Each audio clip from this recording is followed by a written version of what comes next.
त्रेता युग तो एक शून्य कम हो जाती है, और त्रेता युग में मानव की उम्र लाखों में से घट करके 10,000 वर्ष की रह जाती है, और त्रेता युग में 10,000 वर्ष की लंबी उम्र पाकर के भगवान के निमित्त यज्ञ अनुष्ठान करते हुए उस परमात्मा को जानते, यज्ञो वै सह विष्णु, परमात्मा यज्ञ स्वरूप है।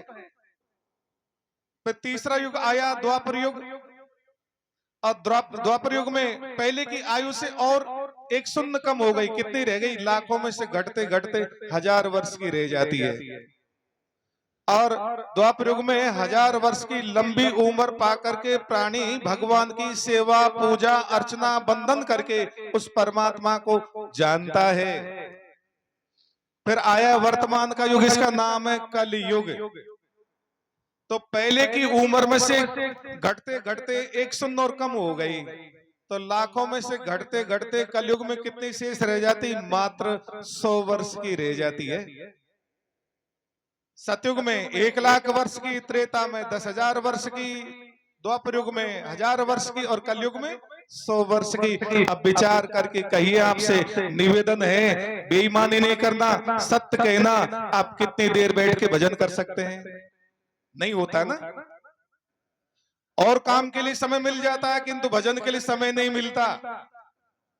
समय की तो सीट ही गायब हो गई है, भजन करने की जरूरत नहीं पड़ती, क्योंकि महाराज ये हमारा काम नहीं है, तुम्हारा महात्मा नु काम है। हमको तो भगवान ने ऐसी जगह जन्म दे दिया जो खाते खान नहाते नहान समय मिलता ही नहीं, ये तो महात्मा नु काम है, आप ही क्या करो भजन। किंतु महात्माओं के साथ साथ आप जीव मात्र का अधिकार है कि भगवान का भजन तो कर ही लेना चाहिए। और नहीं करेंगे तो क्या होगा, 2 हाथों की जगह 2 पैर लग जाएंगे, पतन हो जाएगा, 84 लाख योनि में भटक जाएंगे, और बहुत दुख हमको भोगना पड़ेगा। उससे बचने के लिए 3 दिन का ये सम्मेलन प्रेतराज सरकार, बस्ती माँ के कार्यकर्ता और गुरु महाराज के आशीर्वाद से हो रहा है। तो देखिए, जो भीड़ समुदाय में यदि लड्डू उछाल के फेंका जाए और कह दो कि आप आंख बंद करके मुंह खोल दीजिए, तो किसी के मुख में तो चला ही जाता है। तो हजारों की संख्या में बैठ करके सुनते हैं, तो कोई एक पुरुष एक वीर उसको धारण करता है। इसलिए वेद भगवान कहता है, ये ज्ञान को प्राप्त कर देना कश्चित धीरहा, कोई धीर पुरुष इसको धारण करता है। तो देखिए, आप 2 मिनट बुलवा लीजिए। सत्संग बहुत पुराना, मरम कोई बिरले न जाना। सत्संग बहुत पुराना, मरम कोई बिरले न जाना। सत्संग बहुत पुराना, मरम कोई बिरले न जाना। सत्संग बहुत पुराना, मरम कोई बिरले न जाना। सतयुग में श्री विष्णु जी हुए हैं, सतयुग में श्री विष्णु जी हुए हैं। सतयुग में श्री विष्णु जी हुए हैं। सतयुग में श्री विष्णु जी हुए हैं। नारद ने पहचाना, मरम कोई बिरले न जाना। नारद ने पहचाना, मरम कोई बिरले न जाना। नारद ने पहचाना, मरम कोई बिरले न जाना। नारद ने पहचाना, मरम कोई बिरले न जाना। सत्संग बहुत पुराना, मरम कोई बिरले न जाना। सत्संग बहुत पुराना, मरम कोई बिरले न जाना।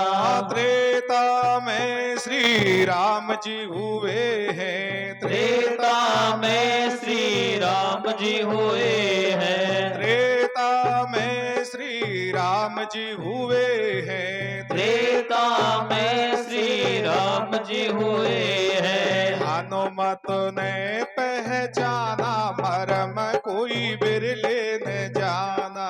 हनुमत ने पहचाना, मरम कोई बिरले न जाना।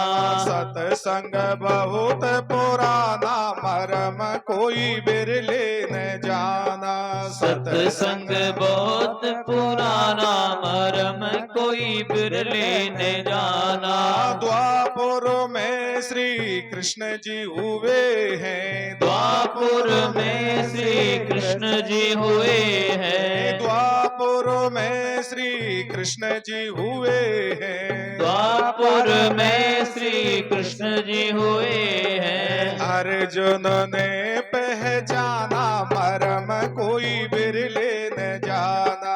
अर्जुन ने पहचाना मरम कोई बिरले ने जाना। सत्संग बहुत पुराना मरम कोई बिरले न जाना। सत्संग बहुत पुराना मरम कोई बिरले ने जाना। कलयुग में श्री संत जी हुए हैं। कलयुग में श्री संत जी हुए हैं। कलयुग में श्री संत जी हुए हैं। कलयुग में श्री संत जी हुए हैं। भक्तों ने पहचाना मरम कोई बिरले न जाना। भक्तों ने पहचाना मरम कोई बिरले ने जाना। सत्संग बहुत पुराना मरम कोई बिरले न जाना। सत्संग बहुत पुराना मरम कोई बिरले ने जाना। ये सत्संग बहुत पुरातन है, प्राचीन है, बहुत पुराना है, अनादिकाल से चल रहा है और चलता रहेगा। किंतु सुनने की व्यवस्था अलग अलग है, उम्र का विधान अलग है, शरीर की सामर्थ्य अलग है। तो कलयुग में भगवान संतों के रूप में प्रकट होकर के गांव गांव, नगर नगर, गली गली, जन जन के पास जा करके और वो जगाते हैं, जागो, खड़े हो जाओ, अपने आप को जानो। क्या जाने कि तुम शुद्ध बुद्ध हो, नित्य शुद्ध हो, तुम जन्मने मरने वाले नहीं हो। ये जन्मना मरना ही तो शरीर का धर्म है। शरीर का जन्म होता, शरीर का मरण होता, इसको आप जानने वाले हैं। ये शरीर की अवस्था अस्ति जायते वर्धते विपरणमते अपक्ष्यते विनश्यते, तेरी नहीं है, तू तो सदैव है। कैसे है आप सब जानते हैं। जो बूढ़े बूढ़े बाबा जब एक जगह बैठते ना, हुक्का पीते पीते बचपन में चले जाते हैं। कहते देखो जी, मैं बचपन में ऐसे खेला करता, ऐसे छलांग लगाया करता, ऐसे पेड़ों पे चढ़ जाता, ऐसे मेरे अंदर बल था। बचपन की याद आती है ना, तो इससे सिद्ध हो गया कि हम बचपन में थे और बचपन को भी जानने वाले थे। कहां गया बचपना? क्योंकि शरीर का भाव शीर्यते शरीर, जो प्रत्येक क्षण सरकता जा रहा है, नष्ट होता चला जा रहा है, विनाश की ओर चला जा रहा है। संसरति संसारा, ये शरीर और संसार तो परिवर्तनशील है।